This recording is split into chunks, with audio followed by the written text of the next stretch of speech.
Hoy vamos a conversar acerca de la meditación.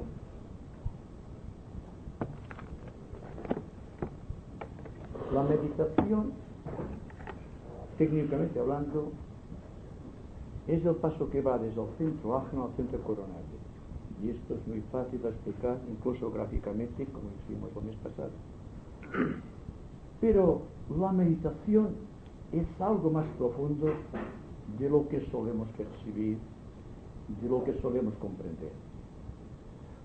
Una definición de la meditación es la liberación del proceso de degeneración mental. Es la detención del proceso de envejecimiento de las células cerebrales. Y esto no se tiene habitualmente en cuenta, porque estamos dentro de una serie de técnicas meditativas y cada cual de una u otra manera está atado, apegado a su propia técnica. Y por lo tanto, cuando a la persona que tiene una técnica definida se le dice que la técnica en sí ya paraliza la meditación, tiende a sentirse un poco casi burlado en sus propósitos y a pensar que realmente aquella persona que está diciendo estas cosas quizá no está muy bien de la cabeza. Pero realmente la meditación, que tiene por objeto regenerar la mente y rejuvenecer las células del cerebro, es realmente lo que nos ha traído aquí. Porque cuando una persona ardientemente busca un cambio de situación en su vida, es que realmente está intentando renovarse, rejuvenecerse de una u otra manera. Y como que cuando hablamos de meditación, hablamos del nivel mental, precisamente la técnica que utiliza el hombre en la meditación suele a veces ser un arma de dos filos.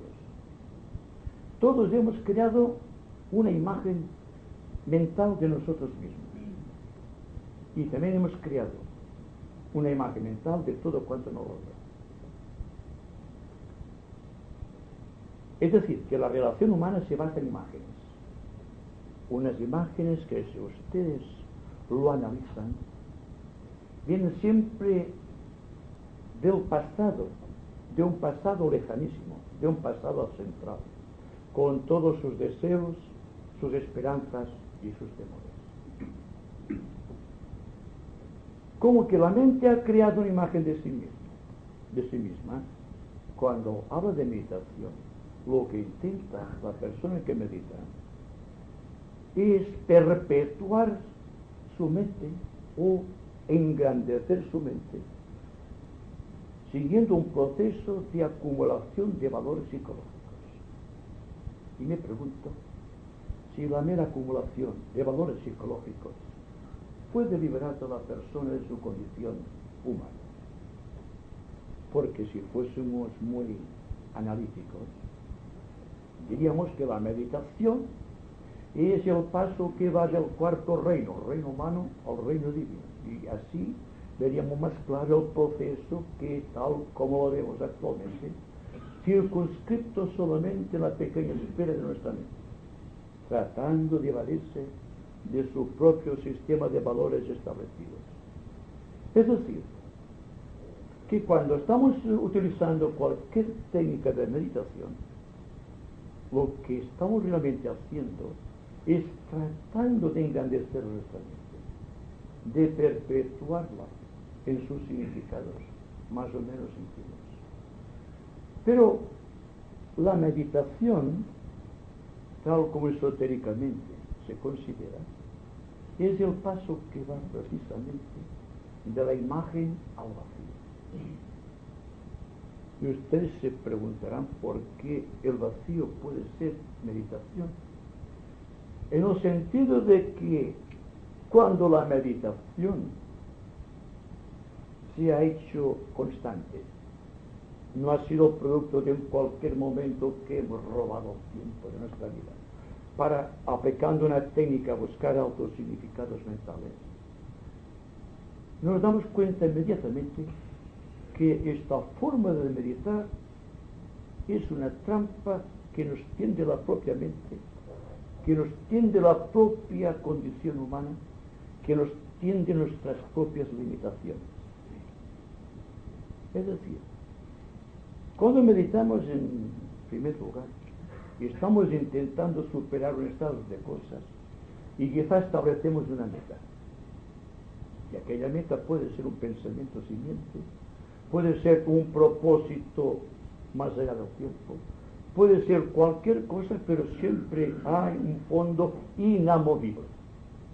Y este fondo inamovible, o esta imagen que hemos creado de nosotros mismos, en lugar de liberarnos, nos ata cada vez más y más a nuestra condición psicológica natural, normal.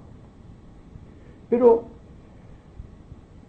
cuando nosotros estamos creando una imagen y al mismo tiempo que creamos la imagen buscamos una meta donde esta imagen tiene que llegar robustecida hasta un extremo inusitado dentro de los valores conocidos, entonces caemos en el error de sentirnos atados a la técnica. Y si nos sentimos atados a la técnica, automáticamente perdemos el significado total de la vida. La vida es total. Ustedes piensan totalmente.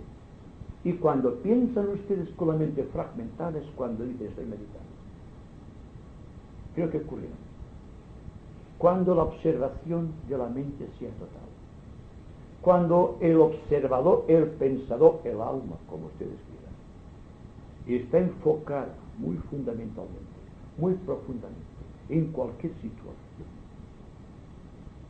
entonces existe realmente una meditación, porque la meditación no es una lucha de un estado contra otro estado, no es la lucha de una persona que parte de un punto X para llegar a otro punto X o Z, sino que es un movimiento de renovación. Si ustedes se paran un momento de su vida para meditar, están deteniendo el proceso de la vida, porque la vida es total, no es un solo enfoque psicológico. Esta totalidad de percepciones es lo que hace al individuo creador. La imagen creada del hombre, de sí mismo, y la imagen que ha creado de los demás, forma el sistema de relaciones. Es decir, que no se relacionan vidas, sino puntos concretos de la mente. De ahí que nuestras relaciones siempre son separativas, competitivas. De una u otra manera, hemos perdido el éxtasis de la unidad. Solamente habrá unidad cuando la persona esté meditando con la totalidad de su ser y no solo con una fracción de sí. ¿Se han dado cuenta ustedes, cuando están muy atentos, lo que sucede? Hay distancia, hay tiempo. ¿Dónde está la mente cuando ustedes están muy atentos? Cuando hay atención, la mente no existe prácticamente. Y cuando la mente deja de crear una imagen de sí misma, cuando el yo pierde ya el deseo de perpetuarse en el tiempo, entonces hay real meditación. Porque meditación es el movimiento eterno de la vida. No es una meta definida hacia la cual queramos llegar para establecer un punto en nuestra vida muy concreto y definido. Y decir, he llegado aquí. Esto es falso desde un principio, porque la vida no tiene ninguna meta, salvo la propia vida, salvo el propio movimiento de la vida. Cuando dejamos de perpetuar la imagen, entonces existe una unión entre el observador y la cosa observada, o entre el sujeto que observa y el sujeto observador. Y en esa intercomunicación hay algo que falta fundamentalmente en la vida, que es el amor. Se dan cuenta que no podemos amar en tanto nuestra mente esté dividida, en tanto nuestra mente solamente perciba con una pequeña parte del ser, con solamente la mente. Se dan cuenta también, si son muy críticos y analíticos, que hay momentos en su vida que ustedes prácticamente no piensan. En estos momentos ustedes están meditando. No cuando están estableciendo una técnica que va de X a Z. Entonces, la perfección, las metas, todo esto es ilusorio. Primero porque la perfección no es una meta, sino que es un movimiento. Y la meta que está persiguiendo la mente a través de sus múltiples imágenes siempre es tratar de alcanzar un punto rígido e inamovible en el tiempo. Y nuestras relaciones sociales, ustedes se dan cuenta, porque es una experiencia constante. No hay amor, hay confusión y caos. Hay incluso crueldad en nuestras relaciones. Porque la competición, que es la exageración de la imagen que hemos creado de nosotros mismos, nos conduce a esta extrema rigidez, a estos pequeños criterios, a estos pequeños conceptos. Cuando la vida es una totalidad, no está circunscrita en un concepto, sino que es un movimiento constante renovándose a sí mismo, que solamente puede ser seguido cuando igual se preste atención a un pequeño hecho que a una gran circunstancia. ¿He mirado? No podemos dividir la mente y el corazón en pequeñas y grandes cosas. Todas forman parte de algo total. Y como forman parte de algo total, no podemos fragmentarlos a través de la imagen exagerada de nuestra mente, que siempre está buscando resultados definidos y a ser posible espectaculares. Cuando no hay espectacularidad, se dice ya no hay meditación. Pero hay paz dentro del corazón. Realmente no hay paz, ¿verdad?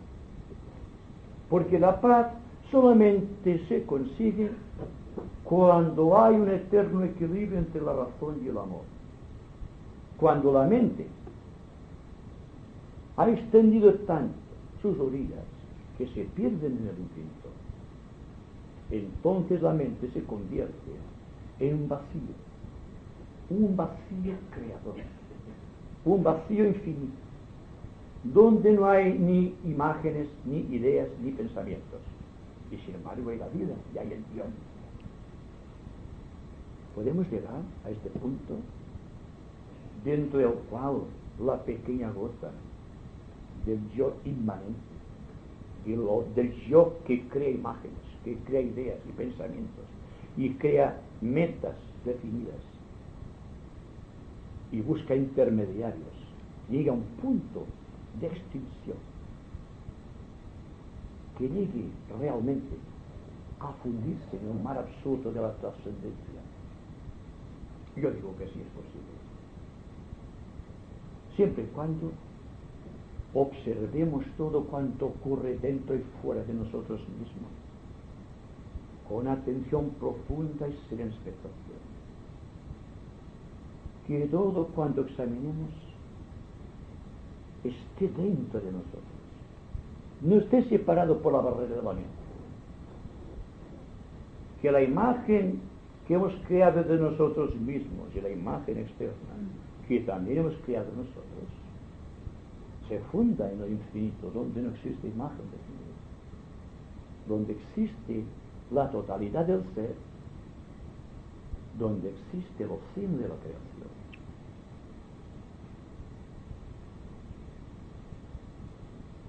Siempre que utilizamos una técnica, estamos esforzando a la mente hacia una dirección determinada. Y la dirección determinada siempre chocará, naturalmente,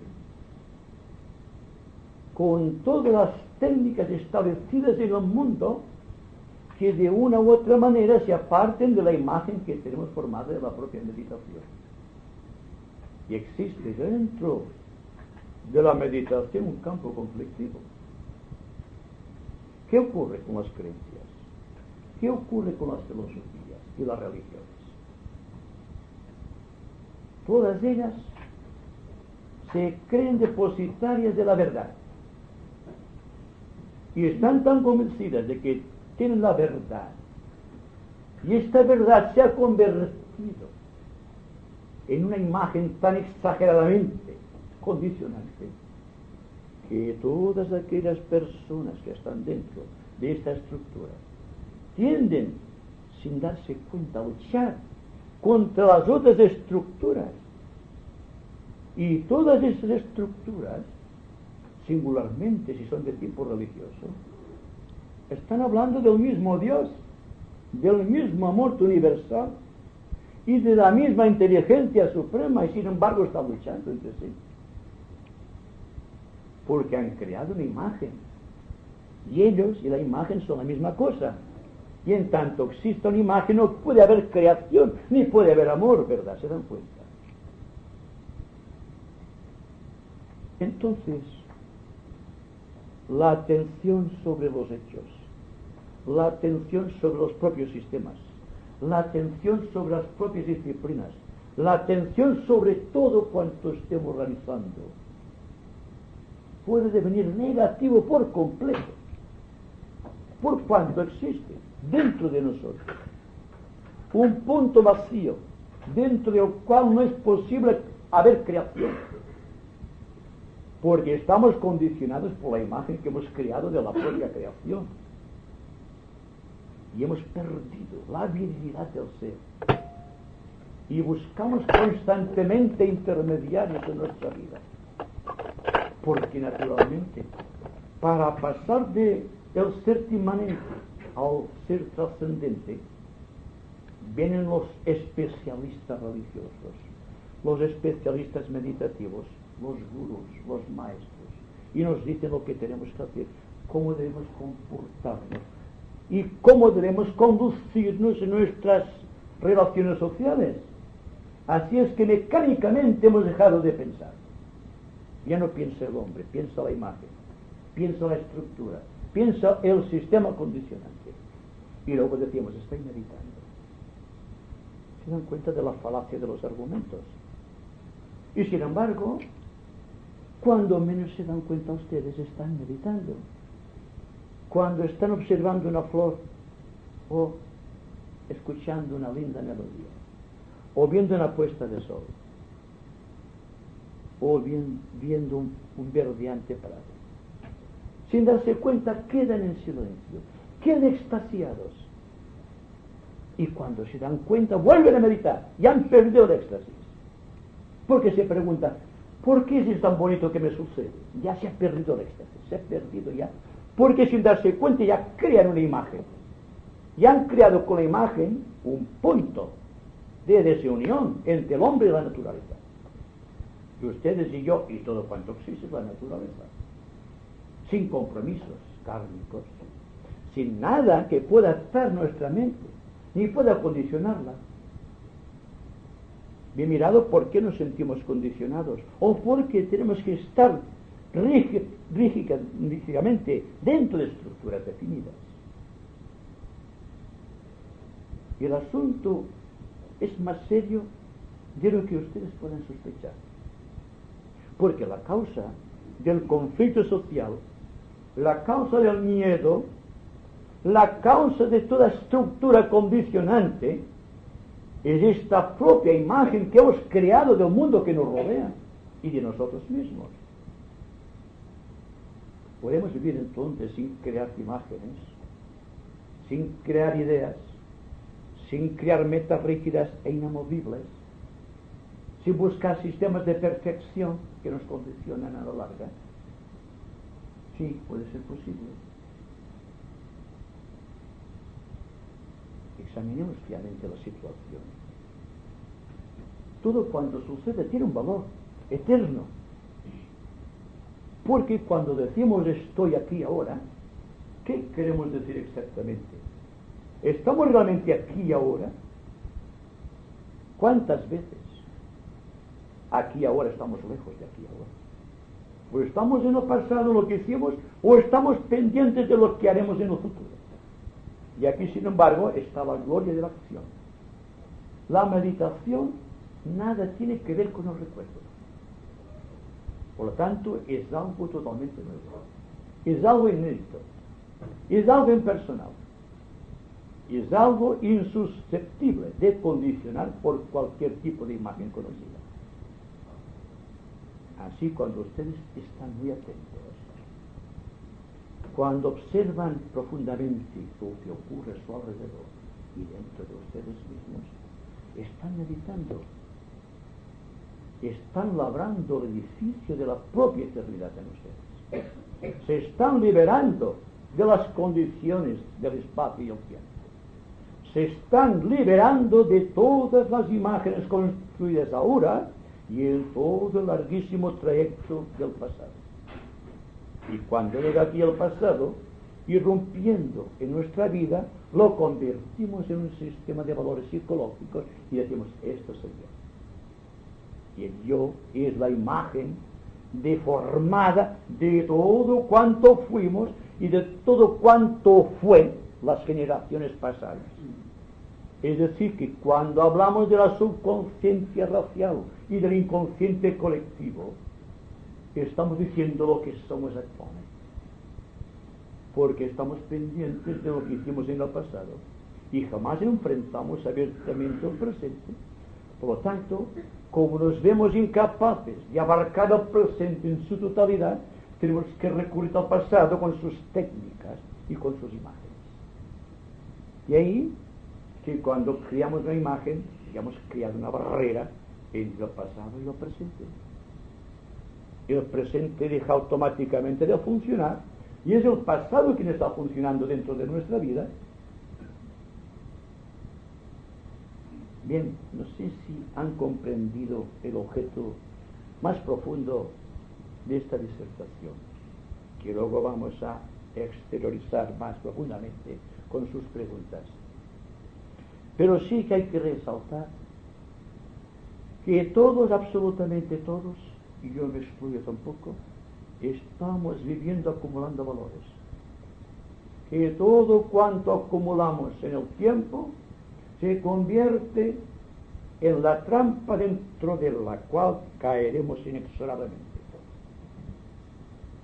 Por tradición, y la tradición es la gravedad, el peso específico de nuestra conciencia.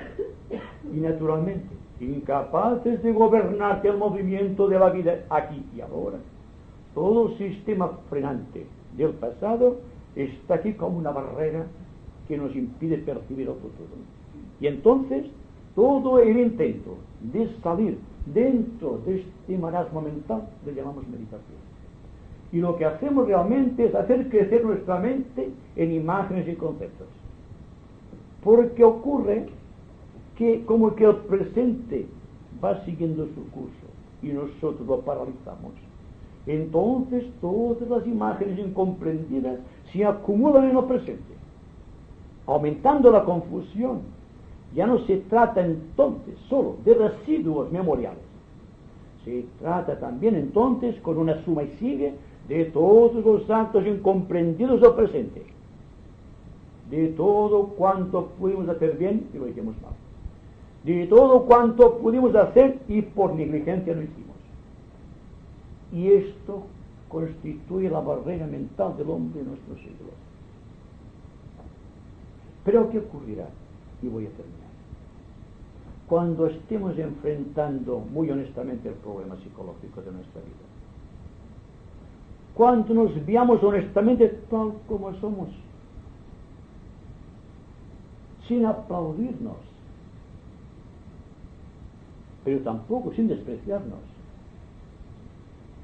Cuando estemos en una situación de vernos así, no aplaudiendo nuestros actos, sino incluso despreciando los actos completamente, entonces empezaremos a meditar. Y veremos que la meditación es algo más profundo de lo que han enseñado hasta aquí las escuelas esotéricas.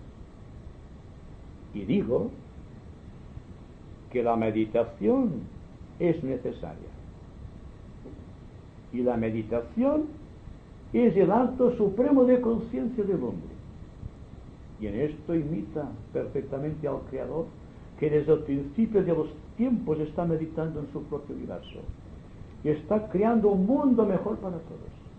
Siempre y cuando nosotros, dentro de la inmanencia, pasemos a la trascendencia y cumplamos el propósito divino. Y ahora espero sus preguntas. Una pregunta, una cuestión acerca la atención continua. O sea, aquí más dos preguntas.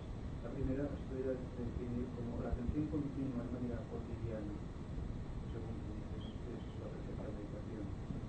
Entonces, esta vida cotidiana, en la continua concentración que llevamos, la aplazamos en un momento de descanso de nuestra vida cotidiana, en un relax que solemos hacer en un cuarto retirado, porque naturalmente necesitamos descansar.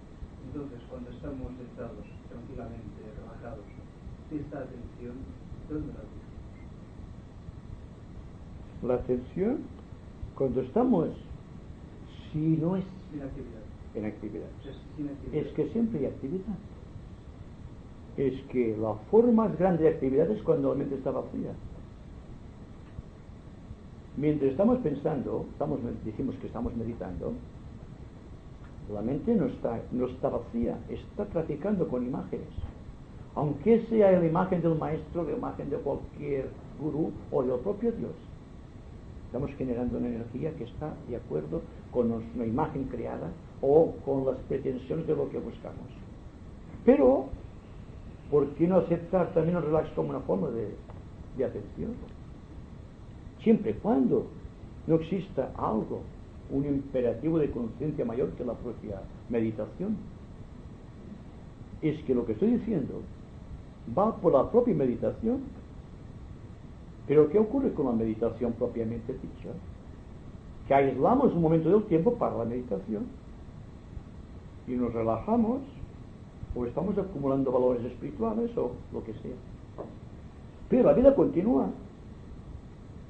Entonces el proceso de estar atentos puede estar incluso en los momentos de distensión de la mente. Pero ocurre que cuando la mente que está observando muy atentamente el fluir de la existencia, el fluir de las cosas, de los hechos y las circunstancias, en la fruición de esa atención está relajado completamente. Entonces es ilógico buscar un momento de distensión, porque automáticamente existe una distensión. ¿Qué me refiero? Que si estamos muy atentos, ya no habrá necesidad de separar un momento de nuestra vida para relajarnos, o para meditar, o para hacer nuestras oraciones, o para contribuir a esto que llamamos nosotros meditación universal. Estamos realmente tan dentro del objeto supremo de la vida que nuestra mente ha perdido poder adquisitivo, que es lo que le ocurre a la mente. No especula con valores, ni analiza sistemas, ni se separa de los demás, está viviendo. Y esta vivencia hace que la mente deje de ser una partícula perdida en solitario dentro del gran movimiento creador, sino que este punto se convierta en la propia creación. Y cuando la mente del observador está tan vacía de sí mismo, que ha perdido la noción del yo, es cuando hay meditación. Porque ya no es el hombre, ya es el ser trascendente, llámesele como se le llame, Dios en nosotros, o Cristo en nosotros. Esto no tiene mucha importancia, es la vida. Y la vida no puede confinarse en cualquier situación, digamos, específica o determinada. Es todo, es total. Una meditación total es cuando existe una gran atención. Cuando se observan los hechos dándole una importancia suprema. No como hacemos ahora, que nos divertimos y la mente no está atenta. Estamos mirando las cosas por encima. Yo digo que meditar es llegar al corazón de todas las cosas. Y esto no puede ser en tan solamente busque un resultado, aunque sea el resultado de la propia liberación o del contacto con el maestro. Que eso se produzca en el devenir de la naturaleza, hay que aceptarlo como parte de la meditación. No hay que negar nada, tampoco hay que aceptar nada por principio. Hay que seguir el movimiento. Y cuando estamos muy atentos, seguimos el movimiento. Ahora, tú me puedes decir, por ejemplo, que me es imposible llegar a estar atento en todo momento, en toda situación y en todo lugar. No hay que preocuparse, porque lo que se busca es realmente la liberación. Entonces, sin despreciar el trabajo de los demás que meditan, la persona que quiere la perfección real, la liberación, el movimiento, solamente sabiendo que tiene la eternidad por delante, no desprecia un solo segundo de su vida. Eso es meditación. No hay que preocuparse si en el momento en que dejo de estar atento, vuelve, sin preocuparte, sin esfuerzo, sin disciplina, porque entonces caeríamos en el riesgo de la meditación rígida, porque nos estaríamos totalmente anatomizando y diciendo esto lo hago mal o esto no lo hago mejor como yo quisiera. Pues bien, esto no tiene nada que ver con la realidad meditativa. Es decir, todo el sistema de valores establecidos en la vida de la naturaleza y en la vida de nuestra sociedad humana se basa en la competencia mental. Se basa en un compromiso. No hay amor, hay un compromiso. Incluso el matrimonio es un compromiso. Hay amor en el matrimonio. Hay un compromiso tácito entre dos personas. Nos soportamos, ¿verdad? Somos tolerantes. Y cuando decimos soy tolerante es que no hay amor. Es como aquella persona que dice soy honrado. Si eres honrado no lo dirás. Y si amas tampoco lo dirás. Pero tú amarás. También se dice. Porque ahí está la gracia de la meditación. Que aquel que pueda amarte a una persona tan profunda, tan mística y tan humanamente, que dentro del confín de su propia vida limitada ha llegado a un sumo de amor y está reflejando dentro de su pequeña parcela humana el amor universal. Afortunadamente hay este amor de la vida de la naturaleza. No lo conocemos y como que no lo conocemos, no lo podemos practicar. Pero existe. Todos sabemos que existe este amor. Y lo estamos buscando desesperadamente. Quizá en el fondo de nuestras meditaciones con técnica estamos buscando engrandecer este amor.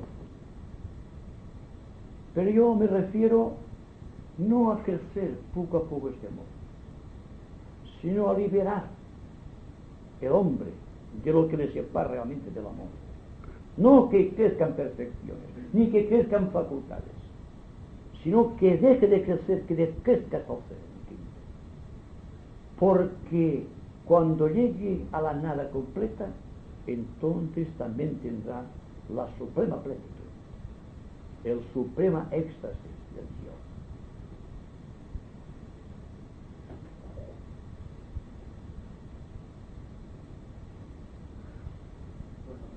Volviendo otra vez un poco a esto ahora, y es que me gustaría que nos diese una explicación sobre la importancia que tiene el hecho del ejercicio físico en cuanto al deporte bien entendido mentalmente, en el hecho de que cuando realizamos un deporte correctamente mentalmente no tiene ningún funcionamiento y nos concentramos única y exclusivamente en el ejercicio físico que realizamos, y así al mismo tiempo liberamos gran cantidad de tensiones y de otros factores que nos estructuran.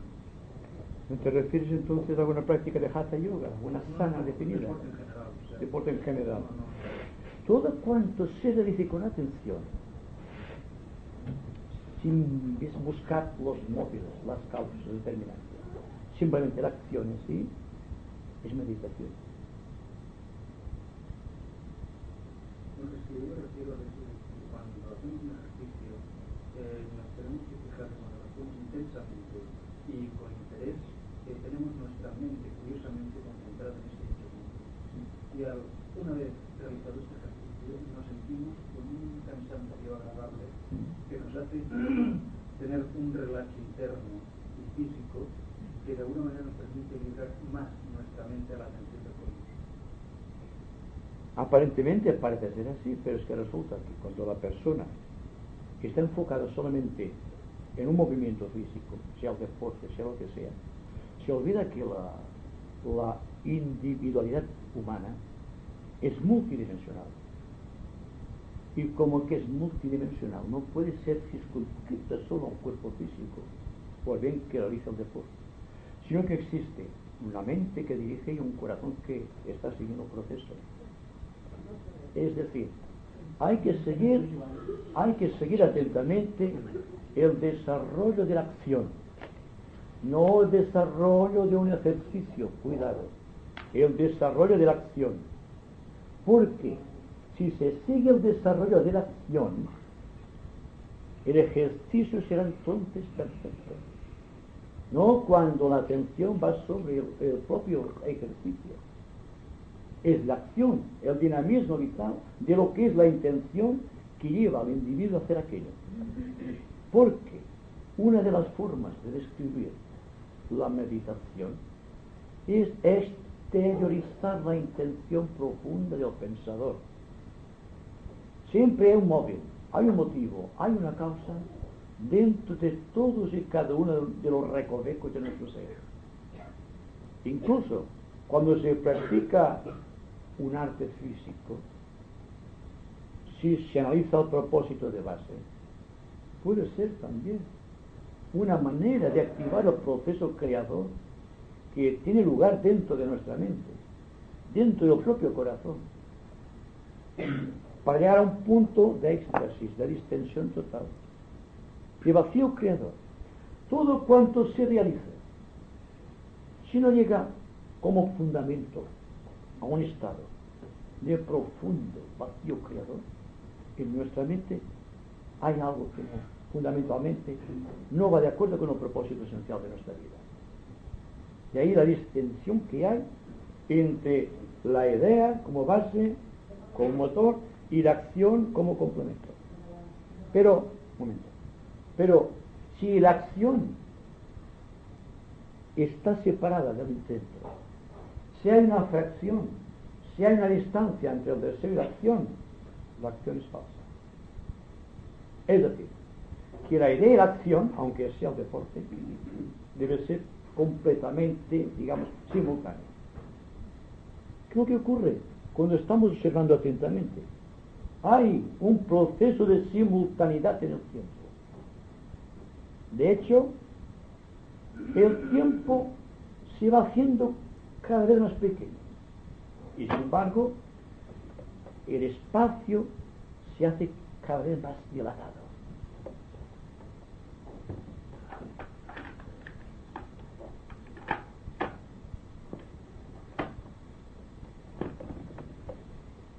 Bueno, o sea, es muy relevante que podemos coger el deporte en cuanto como un buen ejemplo para personas que más o menos les sea difícil poder comprender a nivel práctico la atención continua como un buen sistema para incluir lo que puede ser la atención continua a través del esfuerzo físico. Como deporte, no como competición, ¿verdad? No. Porque cuando hablamos de deporte, estamos un bando. Porque nuestra mente quiere una imagen del deporte siempre en función de un bando o de otro bando. Y todos estamos, digamos, adheridos a un bando. Eso significa que no hemos llegado a querer el deporte por sí mismo, sino que hemos asignado una imagen preponderante a un tipo de deporte, a un tipo de club o a un tipo de partido. Es decir, amar el deporte en sí es una cosa, amar un bando es muy distinto. Me refiero a esto. Cuando hay atención, una atención profunda e impersonal, hay realmente un éxtasis vital. tiene que haber paz y silencio. Si en el desarrollo de la acción no hay paz, es que no hay meditación. Hay distracción. Es decir, que incluso la técnica meditativa se puede convertir en un lazo que hace nuestra mente a la imagen del pasado. Y el pasado, con todas sus tradiciones, está aquí. Está gravitando sobre nuestra mente.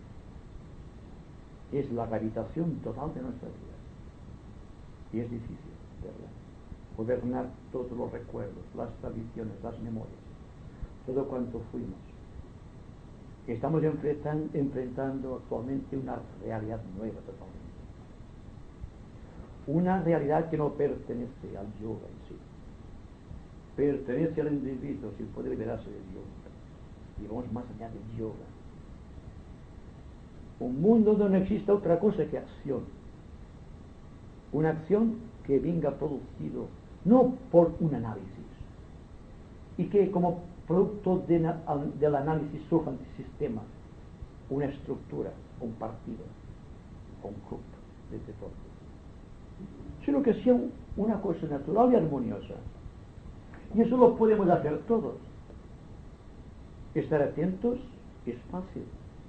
Hay que estar atentos.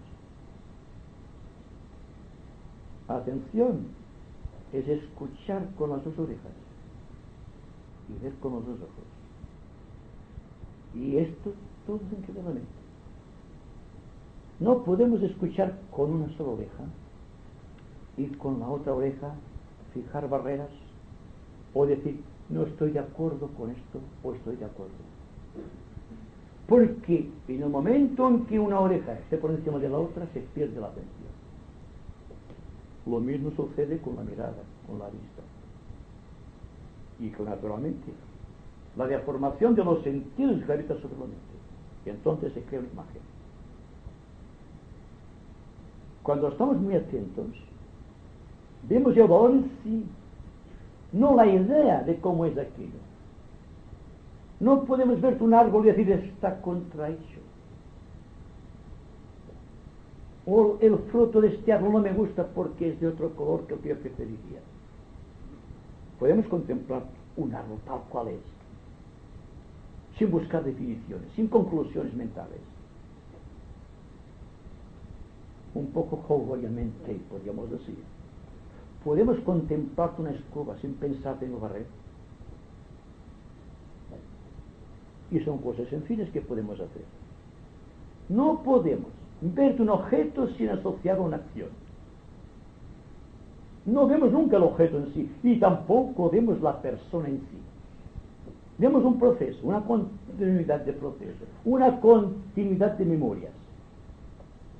Y a eso lo llamamos meditar. Una acumulación de memorias en el tiempo. Si nos vemos tal cual somos y tal cual somos nos reconozcamos completamente, sin aplaudirnos ni condenarnos, habrá en el mundo una nueva orientación psicológica. Habrá un nuevo poder en nuestra vida. Es decir, que la vida es muy sencilla y la estamos complicando. Traten de separar las memorias de la vida y verán que es muy distinta la vida a como nosotros la hemos considerado hasta aquí, o a nuestros hermanos, a nuestra familia, con una nueva visión, tratando de comprender ocultamente el sentido de las cosas, lo cual solo es posible cuando estamos muy atentos, cuando observamos muy profundamente. Entonces se produce un milagro. Nos reconocemos en el otro y aún en las pequeñas partículas de la vida de la naturaleza, en el canto del pájaro o en la nube del cielo. Estamos allí, aquí y ahora. No nos perdemos en conclusiones ni en interrogantes. Cuando interrogamos, estamos realmente atándonos al pasado. Es decir, podemos vivir sin preguntar. Esto es duro de aceptar, porque el hombre es un interrogante abierto al cosmos.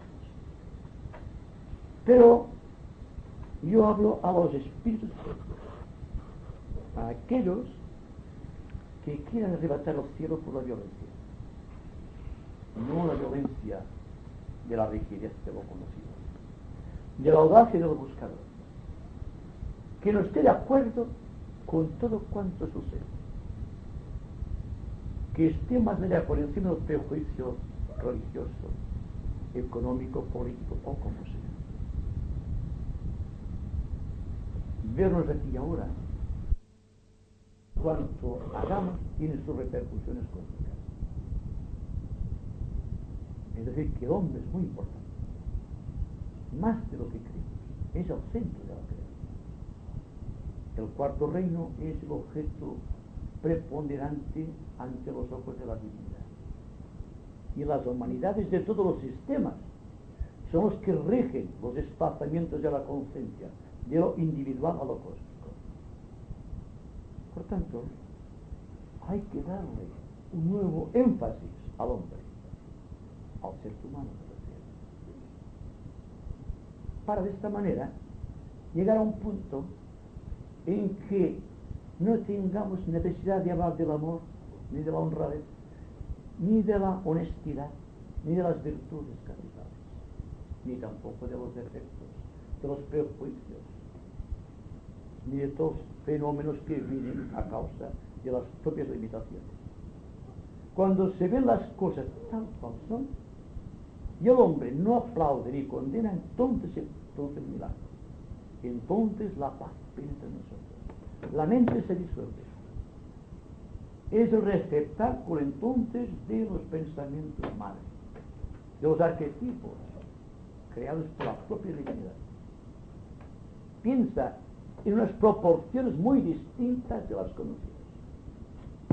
Pero para pensar a la altura de Dios, hay que dejar la mente también como un instrumento muy afinado para la mano de Dios.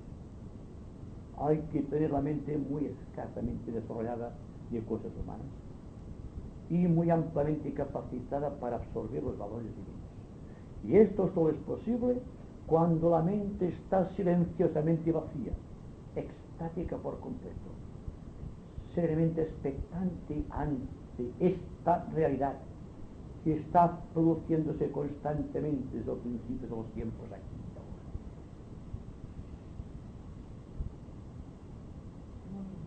Esto de la decisión es como el poder ser dentro del no ser. Pero para esta tensión tan tremenda hay que dejar que sea a espontaneidad de cada uno de los niveles de los cuales nos movemos. Ha de existir una espontaneidad psicológica para no juzgar y ver, y para actuar en cada momento de la vida, profesionalmente, en la vida cotidiana, sin juzgar, pero hay que actuar. Y para actuar hay que tener, cuando menos en esta espontaneidad, toda la plenitud de lo que la mente antes había mencionado, creo yo. ¿Cómo puede haber espontaneidad si la mente no está vacía? Entonces ya lo está. Dense cuenta. La persona solamente es espontánea, es pura y libre cuando no hay nada en su mente. Cuando está libre por completo del conflicto de decidir, del conflicto de la elección entre esto y aquello. Cuando estamos dentro del proceso de elegir no somos espontáneos. Tenemos que utilizar el discernimiento, ¿verdad? ¿Esto va bien o esto va mal? Y mientras estamos discerniendo, ¿dónde está la verdad? Porque el discernir, según el nivel, se puede equivocar. Por tanto, el propio discernimiento se puede convertirse en otra trampa. No puede haber espontaneidad cuando estamos eligiendo un camino. O estamos diciendo sí o no. O esto me gusta o esto no me gusta. Estamos eligiendo simplemente. Bien. Digo, ¿podemos vivir sin elegir? Sin estar en el conflicto de los opuestos. Debe haber en nuestra vida un momento de silencio total dentro del cual la elección se produzca espontáneamente, como dice la señora. Pero si hay espontaneidad, producto de un vacío creador, que es producida a su vez una gran atención, entonces sí hay un éxtasis en la acción, y a esto le llamo oportunidad o espontaneidad, porque entonces la mente está libre del conflicto de las decisiones. Solamente elige la mente competitiva, la mente analítica, la mente que busca un resultado definido, la mente que busca espectacularidad, la mente que ha creado una meta rígida allá en lontananza. ¿Verdad? Pues bien, cuando todo esto ha sido disuelto, hay una espontaneidad natural. Es decir, que somos espontáneos cuando realmente estamos muy atentos. No son reacciones automáticas, como hace el cuerpo, por ejemplo, que es automático en sus reacciones. Cuando hablamos del yo, lo suponemos en un nivel dentro del cual el automatismo del cuerpo se convierte en espontaneidad. Y a esa espontaneidad se le puede denominar también meditación. Una meditación constante que lleva a la realización, a la plenitud, a la paz, al amor, como ustedes quieran. Pero no paraliza el movimiento, está siguiendo el movimiento. Y la perfección, cuando la buscamos como una meta, ya ha perdido todo su significado. Pero cuando la perfección la consideramos presente aquí ahora, siempre somos perfectos, en tanto estemos atentos. Y ahora me digan ustedes, voy a pensar sobre lo que ha dicho el señor Beltrán. Porque en el momento en que ustedes digan, voy a pensar en lo que ha dicho el señor Beltrán, ya han perdido todo el éxtasis de la realidad, de lo que estamos viviendo juntos. No se acuerden ya jamás de esto. Vayan siguiendo la vida así. Porque de esta manera siempre existirá en ustedes la creatividad. Ya no será una idea del maestro o del señor Beltrán o de cualquier otra persona que ustedes consideren capacitado para dar un consejo de ese tipo, sino que constantemente vivirán sin necesidad de recuerdos. Y cuando ustedes vayan aprendiendo, y me aplico en un sistema mío, sin crear memorias, entonces la paz se adueñará del ánimo y la mente vacía será un depósito supremo de espontaneidad. No automatismo, sino algo superior al automatismo del cuerpo. Será la realidad sin fronteras que conduce a la liberación total. Y repito, cuando hablo de la liberación total, me refiero exactamente a cuando estamos firmemente asidos al movimiento liberador. No cuando lo estamos condicionando a través de alguna meta definida. Porque en el momento en que creemos una meta, automáticamente dejamos de pensar creadoramente. Entonces caemos en la mecanización técnica de la meditación. Y ya no meditamos. Ya hemos perdido la fruición, el éxtasis, la realidad. Y volvemos a un no yo memorial. No sé si es muy difícil. Es más vivirlo esto que pensarlo. Si el corazón dice sí, es que es verdad. Porque ustedes, todos, han vivido momentos de silencio, no provocados, espontáneos. Han sido como pequeños relámpagos de noche oscura. Fúlgidos, rápidos, pero han permitido ver una etapa suprema de nuestra vida. La acumulación sin sentido acumulativo de valores temporales, de los pequeños haces de los relámpagos de silencio de nuestra vida, se convertirá en el vacío creador de nuestra mente. Todos podemos realizarlo. No pertenece a una hueste de personas superdotadas. es sencillo el proceso. No exige mecanismos de adaptación técnica. Solamente requiere estar atentos, lo que no hacemos nunca. Y cuando estamos meditando en cualquier dirección, hemos separado un momento de estabilidad eterna y hemos dicho, voy a meditar. O cual quiere decir, hemos separado un momento de la eterna hora para ir a meditar, buscando una meta rígida.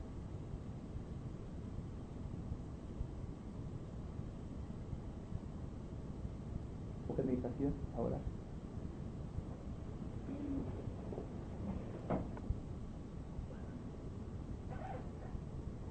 La meditación es el silencio.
Muchas gracias.